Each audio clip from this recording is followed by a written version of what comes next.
അപ്പോൾ റിൻഷിത മിസ്സാണ്. അപ്പോൾ ഇന്ന് ഞാൻ വന്നിട്ടുള്ളത് നിങ്ങൾക്ക് വളരെ സീക്രട്ടായിട്ടൊരു കാര്യം പറഞ്ഞു തരാനാണ് കേട്ടോ. എന്തിനെ പറ്റിയിട്ടാണെന്നറിയോ? നമ്മൾ നല്ല മിടുക്കന്മാരും മിടുക്കികളായിട്ട് വളരാൻ പറ്റിയിട്ടുള്ള ഒരു ടിപ്പ് പറഞ്ഞു തരാൻ വേണ്ടിയിട്ടാണ് മിസ് ഇന്ന് വന്നിട്ടുള്ളത് കേട്ടോ. അപ്പോൾ നോക്കിക്കേ, എന്താണ് ആ ടിപ്പ്? അത് നിങ്ങൾക്കൊന്ന് വായിച്ചേ. എന്തത്? വായിച്ചാലും വളരും, വായിച്ചില്ലെങ്കിലും വളരും. വായിച്ചു വളർന്നാൽ വിളയും, വായിക്കാതെ വളർന്നാൽ വളയും അല്ലേ? അതാരാ പറഞ്ഞിട്ടുള്ളത്? കുഞ്ഞുണ്ണി മാഷാണ് അല്ലേ? അതായത് ഇവിടെ എന്താ പറയുന്നത്? നമ്മൾ വായിച്ചു വളർന്നാൽ, വായനാശീലം നമ്മൾ ഉണ്ടെന്നുണ്ടെങ്കിൽ നമ്മൾ ഭയങ്കര മിടുക്കുകളും മിടുക്കന്മാരാവുന്ന പറഞ്ഞിട്ടുള്ളത് കേട്ടോ. ഓക്കെ, അപ്പോൾ അതാണ് നിങ്ങൾക്കുള്ള സീക്രട്ട്. നിങ്ങൾ എന്ത് ചെയ്യുക? എല്ലാവരും വായനാശീലം വളർത്തുക. വായനാശീലം വളർത്തുന്നത് വളരെ നല്ലൊരു കാര്യമാണ്. കാരണം എന്താ? നമുക്ക് കൂടുതലായിട്ട് അറിവുകളൊക്കെ ലഭിക്കും അല്ലേ? അപ്പോൾ ഇനി നിങ്ങൾ ചിന്തിക്കുന്നുണ്ടാവും, ഇനിയിപ്പോൾ പെട്ടെന്ന് എങ്ങനെ ഇപ്പോൾ വായനാശീലം വളർത്തുക, എന്തൊക്കെ ഇപ്പോൾ വായിക്കുക എന്നുള്ള കാര്യങ്ങളൊക്കെ ഒരു കൺഫ്യൂഷൻസ് ഉണ്ടാവും അല്ലേ? പേടിക്കണ്ട. അപ്പൊ നിങ്ങൾ എന്ത് ചെയ്യാന്നറിയോ? നമ്മൾ എജുപോർട്ടിന്റെ വാട്സപ്പ് ഗ്രൂപ്പിലും അതേപോലെ തന്നെ നമ്മുടെ കമ്മ്യൂണിറ്റി ചാനലും നിങ്ങൾ എന്ത് ചെയ്യുക? ജോയിൻ ചെയ്യുക. അപ്പൊ അതിൽ നമ്മൾ ഇനി മുതൽ ഡെയിലി എന്ത് ചെയ്യും? ന്യൂസ് പേപ്പറിൽ ഏറ്റവും ഇമ്പോർട്ടൻ്റ് ആയിട്ടുള്ള കാര്യങ്ങളൊക്കെ ഇൻക്ലൂഡ് ആക്കിയിട്ടുള്ള PDF-കൾ നമ്മൾ ഷെയർ ചെയ്യും കേട്ടോ. അപ്പോൾ ഡെയിലി നമ്മൾ 6 മണിക്കാണ് ഷെയർ ചെയ്യുക. മൺഡേ ടു സാറ്റർഡേ വരെ നമ്മൾ എന്ത് ചെയ്യും? ഇത് ഷെയർ ചെയ്യും. എന്നിട്ട് നമ്മൾ എന്ത് ചെയ്യും? സൺഡേ ഇതിൻ്റെ ഒരു എക്സാം നമ്മൾ നടത്തും. എന്നിട്ട് അതിൻ്റെ വിന്നറേയും നമ്മൾ അനൗൺസ് ചെയ്യും കേട്ടോ. അപ്പോൾ നിങ്ങൾ എന്ത് ചെയ്യുക? ഇപ്പോൾ തന്നെ ഇതിൽ ജോയിൻ ചെയ്യുക. ഇതിൻ്റെ ലിങ്ക് നമ്മൾ കമൻറ്റ് ബോക്സിൽ കൊടുത്തിട്ടുണ്ടാവും. ഈ വാട്സപ്പ് ഗ്രൂപ്പിൻ്റെയും അതുപോലെ കമ്മ്യൂണിറ്റി ചാനലിലേക്ക് ലിങ്ക് നമ്മൾ ഇതിൻ്റെ കമൻറ്റ് ബോക്സിൽ നമ്മൾ പിൻ ചെയ്ത് വെച്ചിട്ടുണ്ടാവും കേട്ടോ. അപ്പോൾ നിങ്ങൾ വായനാശീലം വളർത്തുന്നുണ്ടെങ്കിൽ നിങ്ങൾ എന്ത് ചെയ്യുക? ഇപ്പോൾ തന്നെ ഇതിൽ ജോയിൻ ചെയ്യുക കേട്ടോ. ഓക്കെ, അപ്പോൾ നിങ്ങൾക്ക് മനസ്സിലായില്ലേ? വായനാശീലം എന്ന് പറയുന്നത് വളരെ ഇമ്പോർട്ടൻ്റ് ആയിട്ടുള്ള ഒരു കാര്യമാണ് അല്ലേ? വളരെ ഇമ്പോർട്ടൻ്റ് ആയിട്ടുള്ള ഒരു കാര്യമാണ്.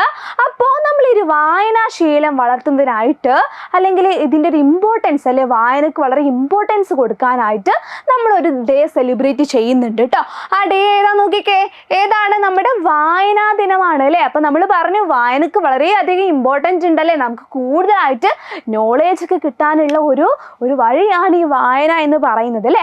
അപ്പൊ നമ്മൾ ഇനി ഡിസ്കസ് ചെയ്യാൻ പോകുന്നത് വായനാ ദിനം വരുന്നുണ്ട്. എന്നാണെന്നറിയോ? ജൂൺ 19-നാണ് വായനാ ദിനം വരുന്നത്. അപ്പൊ അതിനോടനുബന്ധിച്ചുള്ള കുറച്ച് ക്യൂസ് ആണ് നമ്മളിപ്പോൾ നടത്താൻ പോകുന്നത്. മിസ് എന്ത് ചെയ്യും? കുറച്ച് ക്വസ്റ്റ്യൻസും ആൻസേഴ്സ് ഒക്കെ തരും കേട്ടോ. അപ്പൊ നിങ്ങൾ എന്ത് ചെയ്യുക? അതൊന്ന് പഠിച്ചു വെക്കുക കേട്ടോ. ഓക്കെ, അപ്പൊ നമുക്ക് എന്ത് ചെയ്യാം? നമുക്ക് ക്വിസ് സ്റ്റാർട്ട് ചെയ്യാം അല്ലേ? നമുക്ക് അതിന്റെ ക്വസ്റ്റ്യൻസും ആൻസേഴ്സും നമുക്കൊന്ന് നോക്കാം അല്ലെ എന്തൊക്കെയാന്ന്. അപ്പൊ നോക്കിക്കേ, എന്നാണ് വായനാ ദിനം ആചരിക്കുന്നത്? എന്നാണ്? മിസ് ആദ്യം പറഞ്ഞു എന്നാണ്? ജൂൺ 19-നാണ് നമ്മൾ എന്ത് ചെയ്യുന്നത് അല്ലേ? ജൂൺ 19-നാണ് നമ്മൾ വായനാ ദിനം നമ്മൾ ആചരിക്കുന്നത് അല്ലേ? നോക്കിക്കേ, ആരുടെ ഓർമ്മയ്ക്കായാണ് ജൂൺ 19 വായനാ ദിനമായി ആചരിക്കുന്നത് എന്നാ ചോദിച്ചിട്ടുള്ളത് കേട്ടോ. നിങ്ങൾക്കറിയോ ആരുടെ ഓർമ്മയ്ക്കായിട്ടാണ് നമ്മൾ ഈ ഒരു വായനാ ദിനം ആചരിക്കുന്നത്? നോക്കിക്കേ, ആരുടെ ഓർമ്മയ്ക്കാണ്? PN പണിക്കരുടെ ഓർമ്മയ്ക്കാണ് കേട്ടോ. ആരുടെയാണ്? PN പണിക്കർ കേട്ടോ. പിന്നെ നോക്കിക്കേ, ജൂൺ 19 വായനാ ദിനമായി ആചരിക്കാൻ തുടങ്ങിയത് ഏത് വർഷം മുതലാണ് എന്നാണ് ചോദിച്ചിട്ടുള്ളത് കേട്ടോ. ഏത് വർഷം മുതലാണ് നമ്മൾ ഈ ഒരു വായനാ ദിനം ആചരിക്കാൻ തുടങ്ങിയത് എന്നാണ് ചോദിച്ചിട്ടുള്ളത്. വർഷം ഏതാണ്? 1996 മുതലാണ് നമ്മൾ എന്ത് ചെയ്തിട്ടുള്ളത്? ഈ ഒരു വായനാ ദിനം നമ്മൾ ആചരിക്കാൻ തുടങ്ങിയിട്ടുള്ളത് കേട്ടോ. ഓക്കെ, ക്ലിയർ ആണല്ലോ? ഇനി നമുക്ക് എന്ത് ചെയ്യാം? അടുത്ത ക്വസ്റ്റ്യൻ നോക്കാം അല്ലേ? എഴുത്തച്ഛൻ സ്മാരകം എവിടെയാണ് സ്ഥിതി ചെയ്യുന്നത് എന്നാണ് ചോദിച്ചിട്ടുള്ളത് അല്ലേ? എന്താണ്? എഴുത്തച്ഛൻ സ്മാരകം എവിടെയാണ് സ്ഥിതി ചെയ്യുന്നത് എന്നാണ്. അപ്പൊ നോക്കിക്കേ, എവിടെയാണ്? തിരൂർ തുഞ്ചൻ പറമ്പ് കേട്ടോ. എവിടെയാണ്? തിരൂരിലുള്ള തുഞ്ചൻ പറമ്പിലാണ്. എവിടെയാണ്? ഡിസ്ട്രിക്റ്റ് വരുമ്പോൾ ജില്ല ഏതാണ്? മലപ്പുറം ആണ് കേട്ടോ. മലപ്പുറത്ത് തിരൂരിലെ തുഞ്ചൻ പറമ്പിലാണ് നമ്മുടെ ഈ ഒരു സ്മാരകം. ഏത് സ്മാരകം? എഴുത്തച്ഛൻ സ്മാരകം എന്ത് ചെയ്യുന്നത്? സ്ഥിതി ചെയ്യുന്നത് കേട്ടോ. ഓക്കെ, അപ്പൊ നമുക്ക് എന്ത് ചെയ്യാം? അടുത്ത ക്വസ്റ്റ്യൻ നോക്കാം അല്ലേ? ഓക്കെ, പിന്നെ പറയുന്നത് കേരള വിദ്യാഭ്യാസ വകുപ്പ് വായനാ വാരമായി ആചരിക്കുന്നത് ജൂൺ 19 മുതൽ ഏത് ദിവസം വരെയാണെന്നാണ് കേട്ടോ ചോദിച്ചിട്ടുള്ളത്. അപ്പൊ നോക്കിക്കേ, ഏത് ദിവസം വരെയാണ്? ജൂൺ 25 വരെയാണ്. എന്തുള്ളത്? വായനാ വാരം. കേട്ടിട്ടോ നിങ്ങൾ? വായനാ വാരമായിട്ട് നമ്മൾ ആചരിക്കുന്ന ആ ഒരു ദിവസം എന്ന് പറയുന്നത് ജൂൺ 19 മുതൽ ജൂൺ 25 വരെയാണ് നമ്മൾ വായനാ വാരം നമ്മൾ ആഘോഷിക്കുന്നത് കേട്ടോ. ഓക്കെ, നെക്സ്റ്റ് ക്വസ്റ്റ്യൻ നോക്കാട്ടോ നമുക്ക്. ഇത് നിങ്ങൾ എല്ലാവരും കേട്ടിട്ടുള്ള ഒരു വേർഡാണല്ലേ. എന്താണ്? വെളിച്ചം ദുഃഖമാണുണ്ണി, തമസ്സല്ലോ സുഖപ്രദം, അല്ലെ? ഇത് ആരുടെ വരികളാണ് എന്നാണ് ചോദിച്ചിട്ടുള്ളത് കേട്ടോ. നമുക്ക് നോക്കി നോക്കാം അല്ലെ, ആരുടെ വരികളാണ്? അക്കിത്തം അച്യുതൻ നമ്പൂതിരിയുടെ വരികളാണ് കേട്ടോ. ഇത് അക്കിത്തം അച്യുതൻ നമ്പൂതിരിയുടെ വരികളാണ് ഈ പറഞ്ഞിട്ടുള്ളത് കേട്ടോ. അപ്പൊ നമുക്ക് എന്ത് ചെയ്യാം, നെക്സ്റ്റ് ക്വസ്റ്റ്യൻ നോക്കാം അല്ലെ. ദെൻ മലയാളത്തിലെ ആദ്യ സന്ദേശ കാവ്യം ഏതാണ് അല്ലെ? എന്താണ് മലയാളത്തിലെ ആദ്യ സന്ദേശ കാവ്യം ഏതാന്ന് ചോദിച്ചിട്ടുള്ളത്. അപ്പൊ ആൻസർ എന്താ? ഉണ്ണുനീലി സന്ദേശം. എന്താ? ഉണ്ണുനീലി സന്ദേശമാണ് ആദ്യത്തെ സന്ദേശ കാവ്യം എന്ന് പറയുന്നത് കേട്ടോ. ദെൻ നോക്കിക്കേ, അടുത്ത ക്വസ്റ്റ്യൻ നോക്കാം കേട്ടോ നമുക്ക്. മലബാറിലെ ഔഷധ സസ്യങ്ങളെ പറ്റി ഡച്ചുകാർ തയ്യാറാക്കിയ പുസ്തകം ഏത്? ആരാ തയ്യാറാക്കിയത്? ഡച്ചുകാർ അല്ലെ. ഇവിടുത്തെ നമ്മുടെ മലബാറിലെ ഔഷധ സസ്യങ്ങളെ കുറിച്ച് ഡച്ചുകാർ തയ്യാറാക്കിയ പുസ്തകം ഏതാ നോക്കിക്കേ. ഏതാണ്? Hortus Malabaricus. എന്താണ്? Hortus Malabaricus. മറന്നു പോയത് എന്താണ്? Hortus Malabaricus. ഓക്കെ, നെക്സ്റ്റ് നോക്കിക്കേ. ഇന്ത്യ വിൻസ് ഫ്രീഡം ആരുടെ ആത്മകഥയാണ്? ഇന്ത്യ വിൻസ് ഫ്രീഡം എന്നുള്ളത് കേട്ടോ. നോക്കിയാലോ, നമുക്ക് നോക്കാം അല്ലെ. അപ്പോൾ ആരുടെയാണ്? നമ്മുടെ അബ്ദുൽ കലാം ആസാദിന്റെയാണ് നമ്മുടെ ഇന്ത്യ വിൻസ് ഫ്രീഡം എന്നുള്ള ആത്മകഥ. ആരുടെയാ? അബ്ദുൽ കലാം ആസാദിന്റെ അല്ലേ. അപ്പൊ അബ്ദുൽ കലാം ആസാദിന്റെ ആത്മകഥ ഏതാ ചോദിച്ചാൽ നമ്മൾ എന്താ പറയേണ്ടത്? ഏതാണ്? ഇന്ത്യ വിൻസ് ഫ്രീഡം എന്ന് പറയണം അല്ലേ. ഓക്കെ, നമുക്ക് എന്ത് ചെയ്യാം, നെക്സ്റ്റ് ക്വസ്റ്റ്യൻ നോക്കാം കേട്ടോ. ഇന്ത്യയിൽ സാഹിത്യ മേഖലയിൽ നൽകുന്ന പരമോന്നത പുരസ്കാരം ഏത് കേട്ടോ? സാഹിത്യ മേഖലയിൽ നൽകുന്ന ഏറ്റവും വലിയ പുരസ്കാരം ഏതാണ് എന്നാണ് ചോദിച്ചിട്ടുള്ളത് കേട്ടോ. ഏതാണെന്നറിയോ? ജ്ഞാനപീഠമാണ് കേട്ടോ. ഏതാണ്? ജ്ഞാനപീഠമാണ് കേട്ടോ. ജ്ഞാനപീഠം. ഓക്കെ, നെക്സ്റ്റ് നോക്കാം. അക്ഷരനഗരം എന്നറിയപ്പെടുന്ന കേരളത്തിലെ പട്ടണം ഏതാണ്? ഏത് നഗരാണ്? അക്ഷരനഗരം എന്നറിയപ്പെടുന്ന കേരളത്തിലെ പട്ടണം ഏതാണ് എന്നാണ് ചോദിച്ചിട്ടുള്ളത് കേട്ടോ. അപ്പൊ ആൻസർ ഏതാ? കോട്ടയമാണ് കേരളത്തിലെ അക്ഷരനഗരം എന്ന് പറയുന്നത് കേട്ടോ. ഏതാ? കോട്ടയം. ഓക്കെ, നമുക്ക് ഇനി നെക്സ്റ്റ് ക്വസ്റ്റ്യൻ നോക്കാം കേട്ടോ. ഓസ്കാർ അവാർഡ് ജേതാവായ റസൂൽ പൂക്കുട്ടിയുടെ ആത്മകഥ അല്ലെ. ഓസ്കാർ അവാർഡ് കിട്ടിയിട്ടുള്ള ഒരാളാണ് റസൂൽ പൂക്കുറ്റി എന്ന് പറയുന്നത് അല്ലെ. അപ്പൊ അദ്ദേഹത്തിന്റെ ആത്മകഥയുടെ പേരെന്താന്നാണ് നമ്മളോട് ചോദിച്ചിട്ടുള്ളത്. നിങ്ങൾക്കറിയോ? ഏതാ നോക്കാം അല്ലെ. ഏതാ നോക്കിക്കേ. ശബ്ദ താരാപദം അല്ലെ. എന്താ? ശബ്ദ താരാപദാണ് റസൂൽ പൂക്കുറ്റിയുടെ ആത്മകഥ എന്ന് പറയുന്നത് കേട്ടോ. എന്താ? ശബ്ദ താരാപദം. ഓക്കെ, ക്ലിയർ ആണല്ലോ അല്ലെ. അപ്പൊ നമുക്ക് എന്ത് ചെയ്യാം, നെക്സ്റ്റ് ക്വസ്റ്റ്യൻ നോക്കാം അല്ലെ. നെക്സ്റ്റ് ക്വസ്റ്റ്യൻ നോക്കാം. വയലോപ്പിള്ളിയുടെ സ്മരണയ്ക്കായി ഇവനെ കൂടി എന്ന കവിത രചിച്ചതാര്? ഏതാണ്? വയലോപ്പിള്ളിയുടെ സ്മരണയ്ക്കായി ഇവനെ കൂടി എന്ന കവിത അല്ലെ. ഇവനെ കൂടി എന്ന കവിത രചിച്ചതാര് എന്നാണ് ചോദിച്ചിട്ടുള്ളത് അല്ലെ. ആരാ നോക്കിയാലോ? സച്ചിദാനന്ദനാണ് കേട്ടോ. ആരാണ്? സച്ചിദാനന്ദനാണ് കേട്ടോ. ഓക്കെ, നമുക്ക് എന്ത് ചെയ്യാം, നെക്സ്റ്റ് ക്വസ്റ്റ്യൻ നോക്കാലോ അല്ലെ. സംസ്കൃത നാടകത്തിന്റെ പിതാവ്. ഓക്കെ, സംസ്കൃത നാടകത്തിന്റെ പിതാവ് ആരാന്ന് ചോദിച്ചിട്ടുള്ളത്. ഉത്തരം എന്താണ്? ഭാസനാണ് കേട്ടോ. ആരാണ്? ഭാസൻ. എന്തിന്റെ പിതാവാ? സംസ്കൃത നാടകത്തിന്റെ പിതാവ് അല്ലെ. എന്തിന്റെയാ? സംസ്കൃത നാടകത്തിന്റെ പിതാവ് കേട്ടോ. ഓക്കെ, നമുക്ക് എന്ത് ചെയ്യാം, ആൻസർ എന്താണ്? ഭാസനാണ് കേട്ടോ. ആരാണ്? ഭാസനാണ് കേട്ടോ. അപ്പൊ നമുക്ക് എന്ത് ചെയ്യാം, നെക്സ്റ്റ് ക്വസ്റ്റ്യൻ നോക്കാം അല്ലെ. ഋതുക്കളുടെ കവി എന്ന പേരിൽ അറിയപ്പെടുന്നത് ആരാണ്? എന്ത് കവിയാണ്? ഋതുക്കളുടെ കവി അല്ലെ. അതായത് ഈ സീസൺ എന്നൊക്കെ പറയാമല്ലോ അല്ലെ. അപ്പോ ഈ ഋതുക്കളുടെ കവി എന്ന പേരിൽ അറിയപ്പെടുന്നത് ആരാന്ന് ചോദിച്ചിട്ടുള്ളത്. എന്തായിരിക്കും ആൻസർ? എന്തായിരിക്കും? നമുക്ക് നോക്കാം അല്ലെ. എന്തായിരിക്കും?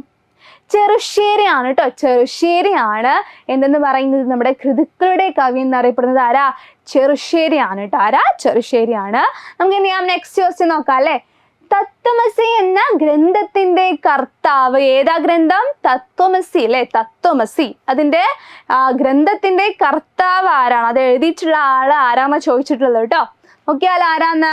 സുകുമാർ അഴീക്കോട്. ആരാ? സുകുമാർ അഴീക്കോടാണ് തത്വമസി എന്ന ഗ്രന്ഥം എഴുതിയിട്ടുള്ളത് അല്ലെ. ഏതാ? സുകുമാർ അഴീക്കോട്. ഏതാണ് ഗ്രന്ഥം? ഏതാണ്? തത്വമസി കേട്ടോ. തത്വമസി. നെക്സ്റ്റ് നോക്കിക്കേ. മലയാളത്തിലെ ആദ്യ മഹാകാവ്യം ഏത്? എന്താണ്? മലയാളത്തിലെ ആദ്യ മഹാകാവ്യം ഏത് എന്നാ ചോദിച്ചിട്ടുള്ളത് കേട്ടോ. ഏതാണ്? രാമചന്ദ്രവിലാസം കേട്ടോ. നോക്കിക്കേ, ആരാണ്? എന്താണ്? രാമചന്ദ്രവിലാസമാണ് കേട്ടോ. ഓക്കെ, നെക്സ്റ്റ് നോക്കാം. മലയാളത്തിലെ ആദ്യ വർത്തമാന പത്രം ഏത്? അല്ലെ, നിങ്ങൾക്ക് ഇപ്പോൾ കുറേ ന്യൂസ് പേപ്പേഴ്സ് അറിയായിരിക്കും അല്ലേ? മാതൃഭൂമി, മലയാള മനോരമ, അങ്ങനെ കുറേ ന്യൂസ് പേപ്പേഴ്സ് അറിയായിരിക്കും അല്ലേ? അപ്പം മലയാളത്തിലെ ആദ്യ വർത്തമാന പത്രം ഏതാന്ന് ചോദിച്ചിട്ടുണ്ട്. ആദ്യത്തെ വർത്തമാന പത്രം ഏതാ? അത് രാജ്യസമാചാരാണ് കേട്ടോ. ഏതാണ്? രാജ്യസമാചാരാണ് മലയാളത്തിലെ ആദ്യത്തെ വർത്തമാന പത്രം എന്ന് പറയുന്നത് കേട്ടോ. നെക്സ്റ്റ് നോക്കിക്കേ, വന്ദേ മാതരം എന്ന ഗാനം ഉൾപ്പെടുന്ന ബങ്കിം ചന്ദ്ര ചാറ്റർജിയുടെ ഏത് നോവലിലാണ്? അതായത് നമ്മുടെ ഈ ഒരു വന്ദേ മാതരം എന്ന ഗാനം ഉണ്ടല്ലോ അല്ലെ, അത് ആരാണ് എഴുതിയിട്ടുള്ളത്? ബങ്കിം ചന്ദ്ര ചാറ്റർജി ആണ് അല്ലെ. അപ്പൊ അത് അദ്ദേഹത്തിന്റെ ഏത് നോവലിലാണ് ഈ ഒരു വന്ദേ മാതരം എന്ന ഈ ഒരു ഗാനം ഉൾപ്പെടുത്തിയിട്ടുള്ളത് എന്നാണ് ചോദിച്ചിട്ടുള്ളത് കേട്ടോ. അപ്പൊ നോക്കിക്കേ, ഏത് നോവലിലാണ്? ആനന്ദമഠം എന്ന നോവലിലാണ് ഈ ഒരു വന്ദേ മാതരം എന്ന ഗാനം അദ്ദേഹം ഉൾപ്പെടുത്തിയിട്ടുള്ളത് കേട്ടോ. അപ്പോൾ വന്ദേ മാതരം ആരാ എഴുതിയിട്ടുള്ളത്? ബങ്കിം ചന്ദ്ര ചാറ്റർജി ആണ് കേട്ടോ. ബങ്കിം ചന്ദ്ര ചാറ്റർജി കേട്ടോ. ഓക്കെ, നെക്സ്റ്റ് നോക്കിക്കേ, പി എൻ പണിക്കർ ജനിച്ചത് എവിടെയാണ്? പി എൻ പണിക്കർ ആരാ? അല്ലെ, അദ്ദേഹത്തിന്റെ ഓർമ്മക്കായിട്ടാണ് നമ്മൾ ഈ ഒരു ഡേ ആചരിക്കുന്നത് അല്ലെ. അപ്പൊ അദ്ദേഹം ജനിച്ചത് എവിടെയാണെന്ന് ചോദിച്ചിട്ടുള്ളത് ആലപ്പുഴയിലെ നീലംപേരൂരിലാണ് അദ്ദേഹം ജനിച്ചിട്ടുള്ളത് അല്ലെ. എവിടെയാണ്? ആലപ്പുഴയിലെ നീലംപേരൂരിലാണ് കേട്ടോ. ഓക്കെ, നെക്സ്റ്റ് ലാസ്റ്റ് ക്വസ്റ്റ്യൻ ആണ്. ഓക്കെ, മലയാള ഭാഷയുടെ പിതാവ് എന്നറിയപ്പെടുന്നത് ആരാണ്? മലയാള ഭാഷയുടെ പിതാവ് എന്നറിയപ്പെടുന്നത് ആരാണ് എന്നാണ് ചോദിച്ചിട്ടുള്ളത്. ആരാണ് നമ്മുടെ തുഞ്ചത്ത് രാമാനുജൻ എഴുത്തച്ഛൻ അല്ലെ. എഴുത്തച്ഛനാണ് നമ്മുടെ മലയാള ഭാഷയുടെ പിതാവ് എന്നറിയപ്പെടുന്നത് കേട്ടോ. അപ്പൊ നിങ്ങൾക്ക് കുറച്ച് ക്വസ്റ്റ്യൻസ് ഒക്കെ ഇപ്പൊ കിട്ടിയല്ലോ അല്ലെ. അപ്പൊ നമ്മൾ പറഞ്ഞ എന്താ? വായനാശീലം എന്ന് പറയുന്നത് നമ്മൾ വളർത്തിയെടുക്കേണ്ട ഒന്നാണ് അല്ലെ. എന്താണ് വായന എന്ന് പറയുന്നത്? നമുക്ക് കുറേ അധികം വിവരങ്ങളും കുറേ അധികം അറിവുകൾ അല്ലെ, നമ്മുടെ ലോകത്തെ കുറിച്ചിട്ടുള്ള കുറേ അധികം വിവരങ്ങളും അറിവുകളൊക്കെ കിട്ടാനുള്ള ഒരു വഴിയാണ് ഈ വായന എന്ന് പറയുന്നത്.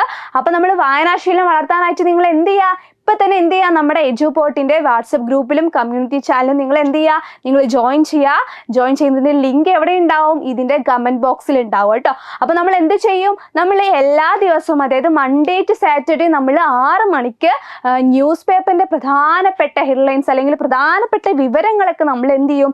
ഇൻക്ലൂഡ് ആക്കിയിട്ടുള്ള ഒരു PDF നിങ്ങൾക്ക് ഷെയർ ചെയ്യും. അപ്പൊ നിങ്ങൾ എന്ത് ചെയ്യുക? അത് വായിക്കുക. എന്നിട്ട് എന്ത് ചെയ്യും? നമ്മൾ സൺഡേ അതിനൊരു എക്സാം നടത്തും. എന്നിട്ട് അതിന്റെ വിന്നറേയും നമ്മൾ അനൗൺസ് ചെയ്യും.